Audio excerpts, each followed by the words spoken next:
Hi, Luke Andreski. Welcome to 10 by 6. Good afternoon. Brilliant to have you on. Now, for our viewers, Luke, he writes for Dorset Eye on a regular basis. He has a very idiosyncratic style, and I really do, push forward and propose the idea that as many people read you as possible, Luke, because it's a great way of writing. It really is. It's the clarity. It's the sincerity, and also, as I say, it's got that style of its own, which is very, very different to a lot of writers. So it's excellent. And we're going to focus today on why the left fight. And I shall quickly bring up the article. It won't be this particular link at the moment. It will be this one.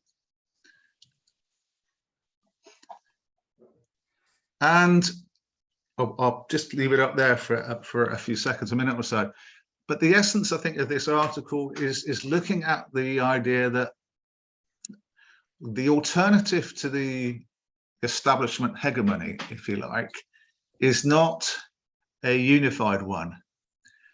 And it's a divided one. And in essence, it's the reason why the establishment hegemony is enabled over centuries to retain itself and to remain in that position at the top of the hierarchy, so to speak, because the alternative is fractured. Yes. Is that a fair enough summary? I think that is a summary, but it also I'd add to that one of the reasons that the established arguments work so well, and the established worldview, is that it's very simplistic. It's very easy to make a simplistic, rapidly communicatable answer, an accessible answer, more attractive to the general population. So as soon as you start to give complex answers to things, you start to lose people. And more than that, as soon as you start to become complicated, people start to differ. So I in my article, I should say at the beginning that I began that article with a sense of humor. I was thinking, this is quite a funny idea to suggest that actually the stupid simplicity of the right is what gives them strength, and the intelligent complexity of the left is what weakens them. There's a positive connotation to the word intelligent, and to say, oh, we're just fighting all the time because we're cleverer than you. I thought that was quite an amusing thing to say. It's provocative and a bit confrontational. So I began it in a humorous way, but as I dug down, I started to think, actually, I think there's something more substantial there. And I think it's the point you said right at the beginning. It's about the fact that complexity leads to factionalism and leads to discord. And I sort of penned, again, with a degree of humor, but also a serious touch as well, sort of 3 laws of social discord. And the first one was that intelligence plus complexity equals diversity. So if you have a lot of intelligent people approaching a complex ethical or social problem, then you're going to get lots of different answers. And once you start getting lots of different answers, people start to disagree about the fine-tuning of those answers. So intelligence plus complexity gives you diversity. And the second law was that there are always more, there's always the potential for more complex answers to a social or ethical question than simple ones. Simple answers, okay, greed is good. That's a simple answer to how we should, how we should organize our society. Let's assume greed is good and work around that. If that's the answer you're given, that's a very simple answer to agree on and to be attracted towards. If you come up with all sorts of much more complicated answers, like the massive volume of Karl Marx or the huge works of Thomas Piketty, you come up with something that's far more debatable and variable. You can have so many different variants of complex answers to the social problems that we need to address than simplistic ones like I'll leave the market to its own devices. So that was the second law, that there will inevitably be more complex answers than simple ones. And the third law was that between any two answers to a social or ethical question, there'll be conflict and discord. You can see that throughout history. The slightest marginal difference between religious interpretations, the Shiites and the Shia and the Shia and Shiites. Yeah, absolutely. Yeah. The Protestants and Catholics. Yes. Tiny bits of wording from an ancient text, and suddenly you're sworn enemies. So the conclusion of all that was that the left come up with approach the complexity of our problems and our social world with a huge variety of different complex solutions and proposals. And because that's a huge variety, you get between each variant in that variety, you get conflict and discord. The right come up with some very simplistic answers, which are very attractive and very easy to communicate. But the problem with simplicity in a complex world is it tends to be stupid. We see the stupid simplicity of the ultra right in Liz Truss today. The entire economy collapsing because of the sheer ideological idiocy of such a simplistic viewpoint. Oh, let's not tax the rich because you tax the rich and they stop producing so much. Or the trickle down, the trickle down effect. Still believing the trickle down effect, which is a very simple formula, after all these years when it's been totally evidenced to be incorrect, is an act of blind, simplistic stupidity. But these simple answers are very attractive and easy to bind around and cohere around. You get a coherent right, cohering around some very simple, visceral answers, and you get a multiplex of different left-wing answers and different left-wing factions, groups, and isms. So that weakens the left. It means you've got all these people arguing over the fine-tuning of complex solutions to our complex problems, and then you get this coherent right, empowered by their simplicity, and ploughing on, often with things which are dangerous, harmful. The simplicity of Trump, basically, dangerous, harmful, and but powerful at the same time. Can I throw a little bit of a spanner in the works here, Luke? Firstly, in terms of our electoral system, what we've seen for almost a century is that the government that we've had has got there on a minority of the vote. So you could argue that the right, and let's assume just for the moment that it's united, when we obviously know it isn't, but we'll come back to that. We could assume that the right, even with the billionaire corporate media behind it, MSM, all the wealth in terms of PR, marketing, etc., is still unable to win over a majority of the population at elections. So what we have, of course, then is it's not that they're getting 80 or 90% every time because most of the population wants simplicity. They are getting 44 to 45% at best as a ruling party, which therefore suggests that a significant majority actually don't trust them, don't trust the simplicity of their verbalese, and are actually looking at something else, something more complicated, something different. So what the left have there is the problem, is the issue. Firstly, they've got to mop up enough votes to become a ruling party. But at the same time, they've then got to up against the billionaire corporate media and all the lobbyists and everything that's, as we saw with Jeremy Corbyn, trying to prevent that from happening. So the population out there is, we could argue, is potentially ripe. It's just that for the majority, they're not being given the opportunity because of the plutocratic nature of our society, as opposed to it being a democratic one. How does that sound? I think in a way that fits in, because obviously a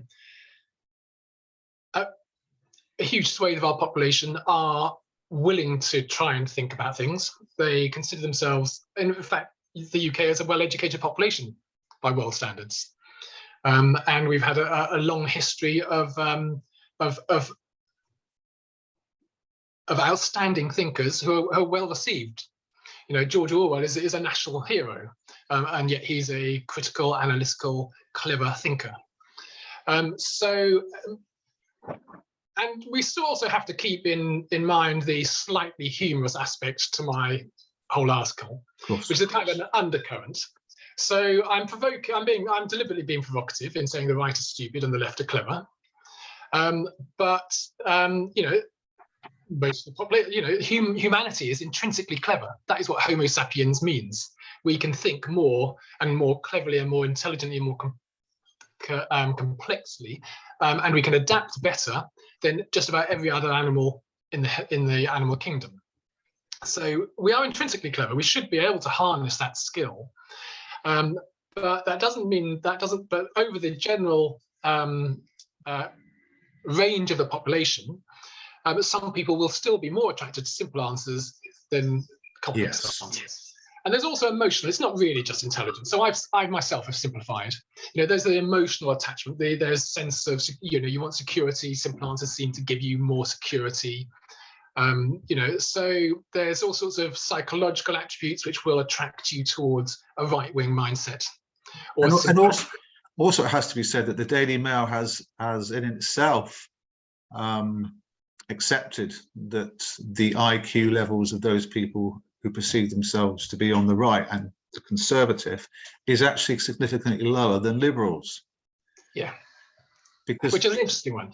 It is interesting because I think liberals are engaging more emotional intelligence alongside actual quantifiable intelligence, whereas there tends to be a lower emotional intelligence the more right-wing you are. There's research, there's statistics to say that. The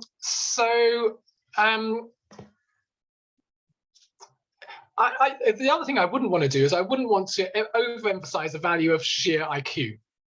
So those sorts of statistics are disparaging of all the complex, strata of what makes a human being. The empathy and compassion and all those other aspects, and the ability to communicate in a human way, and all those good things. IQ is just a small fraction, and I only focused on that in a way to highlight what might be a potential cause of friction within the left. But if we go back to your slightly earlier point, which was that's actually not the bulk of the population who are supporting these idiotic policies from people like Liz Truss, and the right keep getting voted back in with only a subset of the electorate.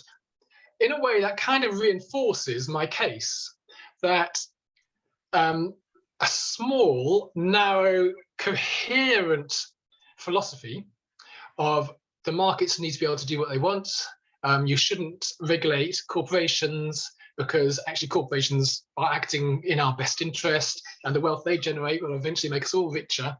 All those fairly simplistic beliefs, and that immigrants are a threat to us, and that the poor and scroungers are going to make us poorer and squeeze them harder when we become richer. All those really simple kind of and fairly unpleasant beliefs can be cohered around by a significant chunk of the population.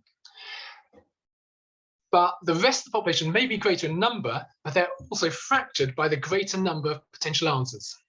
Because as soon as you start to think more complexity about how to fix things, you come up with liberalism, you come up with socialism, you come up with communism, you come up with I only care about the environment, and that's really the one priority that we should all have, and all these things. So whilst it's absolutely true, it's not the majority of the population, in many cases, who support what I see as simplistic and stupid answers to complex questions, it's nevertheless the rest of the population are so fractured by finding complex answers over which they can all disagree that they have no power. They lose the edge. Absolutely, absolutely. And even when we look at the fractured resistance of within the right, it's about this idea on, you know, the libertarian perspective is this idea of the free markets, and they keep throwing out this, and it's about repetition as well, isn't it? You know, if you've got the position of authority and power, you've got the box to stand on and to shout out. If you keep repeating certain phrases, they're the ones that more likely will stick because you have that opportunity. And so keep repeating the term the free market. And what people don't understand when they keep on going on about the virtues of the free market is the free market effectively means the absence of all government. So you've got the very people who are shouting free market, free market, free market are also in powerful positions within government. So it's a complete oxymoron, a complete and utter contradiction, which comes back to what you were saying about the idiocy, because it doesn't take much to make that intellectual step in terms of engaging in critical thought to think free market. What does that mean? Well, it means to freedom from what? Yeah. Well, it means freedom from barriers, freedom from rules that prevent you from acting freely in a marketplace. Who creates those rules? Well, governments. Yeah. Okay, so it took us a few seconds to get there, didn't it, Luke? Yeah. But sadly, if a lot of the population aren't able to do that, that says an awful lot about either our education system, the nature of our society, or our intellectual capabilities genetically. As human beings. Yes. I mean, I think that takes us into another area which I know you're very interested in, and that is the whole area of the illusion that our society and our corporate media generates. And people are often very critical about the voting population. And I see on Twitter all the time, and you'll find me as ethical renewal on Twitter with a couple of colleagues of mine. I see it on Twitter all the time where people are horribly disparaging about ordinary people who think or vote differently from them. So it's the stupid dim Brexiteers, you know, it's the stupid thickos who want a separation for Scotland. It's stupid lefties who, you know, there's this huge disparagement of the way ordinary people vote. And I think, and in a way, I seem to be going along with that in my article, where I'm saying, you know, there's a stupid simplicity which is attracting them. But part of the attraction of all of that, and as you've said, is the repetition, repeat until true, almost. But also the other aspect of the whole of this, and the way, you know, our society still keeps seeming to vote in its own, against its own interests, is the sheer overwhelming weight of the media. So the people who run the media are by no means stupid or uneducated or unsophisticated in their aspirations and projects, but they're using simplicity and the sorts of statements you said about the market to control, to drive forward an agenda which is repeatedly reinforced by the media. So ordinary people's voting patterns. So I'll introduce you to the cat. Don't worry, I've got one here too.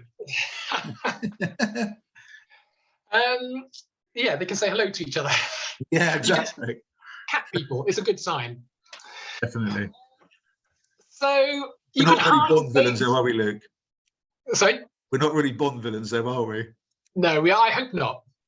I'll sit and carefully stroke my cat so I look like one. Yes, Mr. Bond.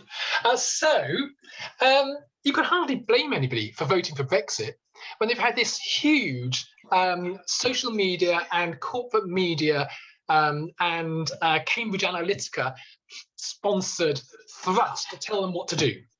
You can hardly blame people for voting Tory when almost the entire press is in favour of the Tories, and when there's small bits of press which you wouldn't be in favour of the Tories, like the Guardian and the Observer, still rubbish the opposition when it comes down to the crunch. So how can you really blame people for voting badly and simplistically and in their own against their own interests when you've got that? Yes. I've described it in a lot of articles on Dorset Eye as a mind plague, or as an asymmetric comms war. So we're fighting, there's a comms war going on, and it's perpetual, and it's not being initiated by ordinary people, it's been initiated by the people who own the media, the controllers of the state media and the oligarchic owners of the newspapers. And it's a war to convince us to behave in ways that benefit them rather than ordinary people. Yes, and also we tend to be presented, don't we, with polar opposites. So we've got, on the one hand, we've got, let's look at Brexit. We've got Remain. Now, Remain is effectively the safe option because it's the status quo. But the 52% who voted went for the unsafe option, the option where we cannot really predict the future outcome. So what they do is they create fantasies and delusions as to what the country will look like once we leave the European Union. Yeah. The problem you have with the dichotomy is that, from my perspective, handing the Leave machine to the Tories was always going to be a chaotic and of an outcome that effectively wasn't going to deliver for the majority. Yeah. Because the type of people in the ERG and the type of people who are really pushing the Leave, it was about them. It wasn't really about us, no matter what they said. Yeah. But then, of course, the alternative was to remain in a big corporate blurge that we call the European Union, run by extremely wealthy people. So in actual fact, we didn't really get a third choice. Yeah. And as a result, it's very interesting that people actually voted for the chaotic outcome, i.e. the one where the status quo was going to be pushed aside, which is not very usual. Yeah. Whereas the other referendum that we saw was a different story. The referendum in terms of the changing the way in which we vote stayed the same. The alternative, which was to rank your two favourites in order, was perceived to be too complicated, apparently. No matter how awful that was as an alternative, it was still, the argument was this is far too complicated for most people. Yeah. Which is extremely patronising, but most people fell for it. And then, of course, in the Scottish referendum, which was, again, people voted for the status quo. Let's stay part of the United Kingdom. So the actual choices that we tend to get are either a future of chaos, because there's going to be chaos, which most people, if they're going to vote for chaos, they tend to vote with their fantasies and their delusions because no one knows what the future holds. Or, as we usually see, people vote to stay pretty much the same, which is why we have an establishment Labour Party, an establishment Conservative Party, and they just take it in turns and do not very much. It's very different, to be fair. Yeah.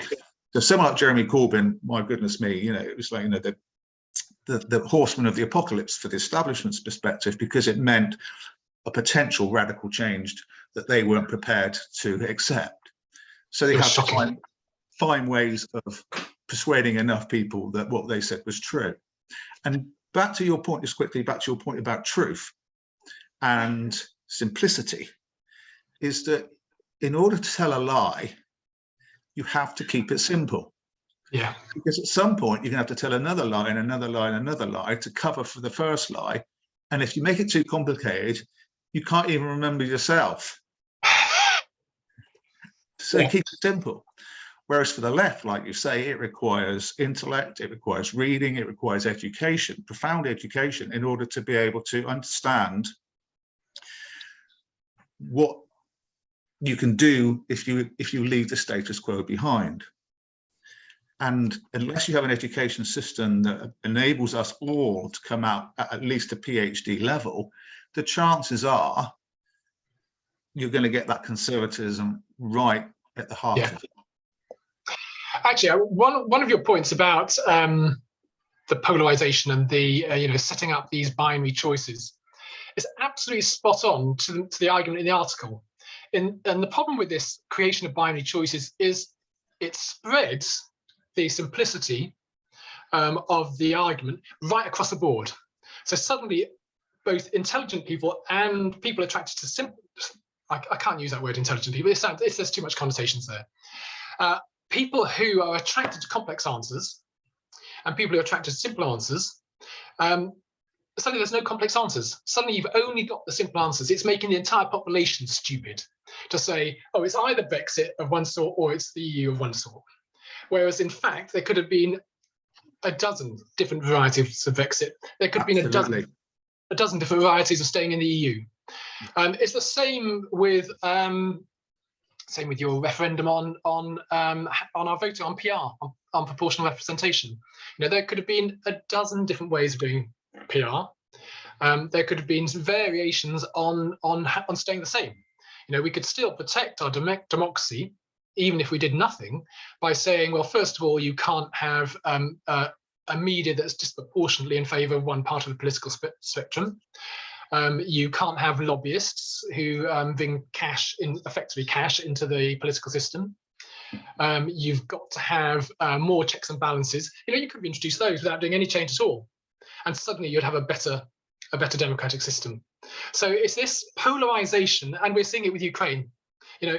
Ukraine is you've got either for Ukraine or you're against Ukraine. If you're against Ukraine, you're a Putin puppet. If you're against intervention in the Ukraine war, you're a Putin puppet, and you're a traitor.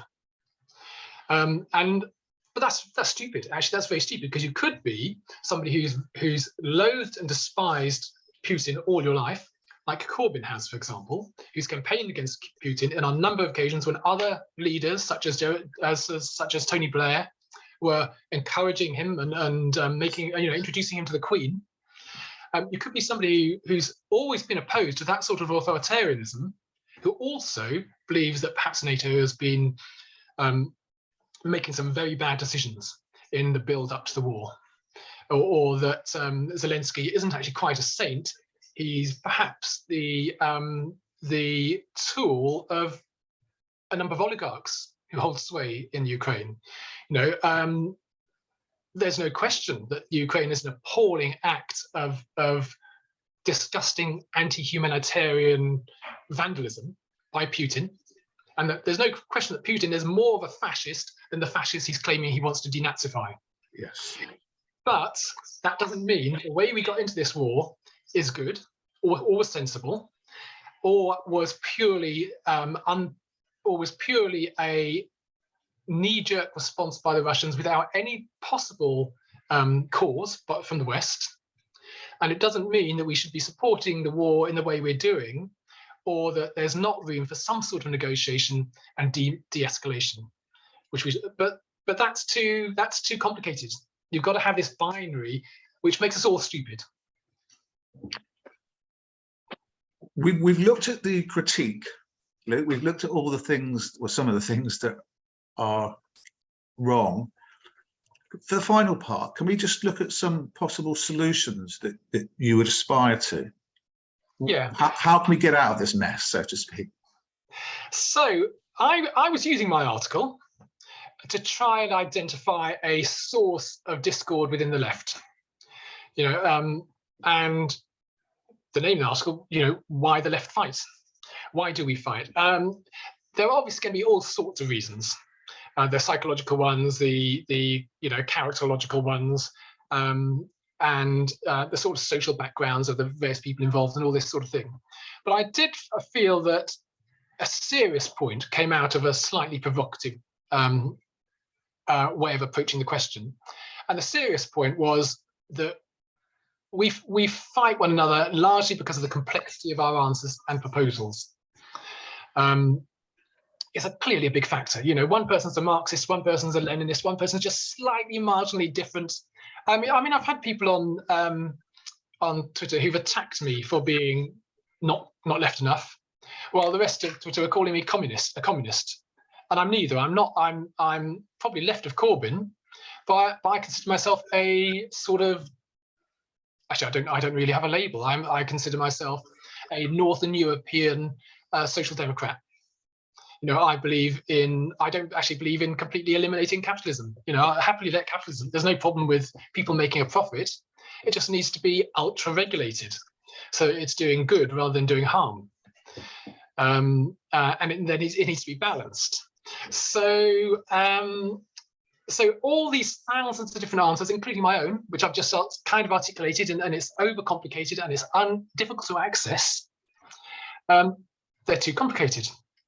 The left have created a problem for ourselves in trying to be too clever about in a sense, about the solutions that we're offering.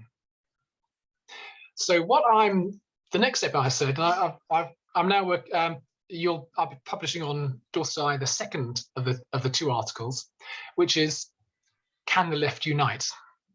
And the theme I'm going with that one is, okay, I've identified that complexity and our response to complexity is a problem for the left. So we need to simplify. We need to somehow simplify our response so that it becomes accessible to not just to the general population, but to each other. You know, so that I can agree with a real communist or a real Marxist. You know, how much Marxism do I know? I'm shallow on my Marxism.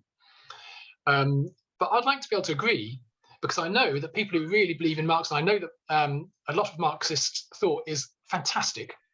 I want to find common ground. And I think the left need to find common ground, but it can't be a complicated, highly intellectual common ground. It needs to be something that is accessible and unifying. So I'm saying, let's exchange the stupid simplicity of the right with an intelligent simplicity of the left. Let's narrow down our focus onto a set of values and aspirations and objectives and plans for the future, which are far more limited, far more simple, and far more engaging. And I see that as a way forward for the left. I know there's all sorts of other things that we need to be doing. You know, we need to be engaging with communities rather than being intellectuals stuck in the Westminster bubble or whatever. But one aspect of our weakness is our complexity and our complex proposals. A strength we need to get and the strength we need to steal back from the right is simple answers over which we can all agree. In fact, that's been one long-standing trend of my writing since I sort of radicalized myself when I began to think about these things only a few years ago, and I wrote my book Intelligence Ethics, is that there are really simple, basic things which almost nobody from the centre or from even right of centre, right across the far left, would disagree with. You know, there are simple moral truths which you can identify and stand up for and defend, which aren't complex. You know, let's nurture the people around us. Let's nurture the whole of humanity. Let's nurture the biological world. You know, if you can agree, this is going to be our basis. That is our pure, simple value. We need nothing else. We need nothing more complicated. We don't need to elaborate. But we can build up from there in simple steps to, you know, more fundamental policies. So I've been arguing for that kind of unifying simplicity from virtually day one of my political engagement. And so that's values, but then you also need objectives. And I think that's almost more important for the left. Because even if you can't quite agree on your limited set of values, which I think we should be trying to do, you can certainly acknowledge that offering a simple set of objectives is going to be more attractive and more unifying than offering a blanket campaign that changes the entire world in its every aspect. And so I'll be arguing, you know, we've seen it with Enough is Enough campaign. they've put forward 5 very simple, house the homeless, reasonable pay, tax the rich, and a couple of others. Yeah. We need to have that sort of simplicity, and we need to unite behind that sort of simplicity, and we need an organization that's simple enough and straightforward enough to embrace all those other little aspects of left-wing thought, that will allow us to combine as a force, and in the same way that the right have combined as a force around their own simplicity, but around their dangerous and their stupid simplicity. Well, you've certainly titillated me, and I'm really, really looking forward to that article. Thank you so much, Luke, for coming on 10 by 6. It's a pleasure. Thank you for having me.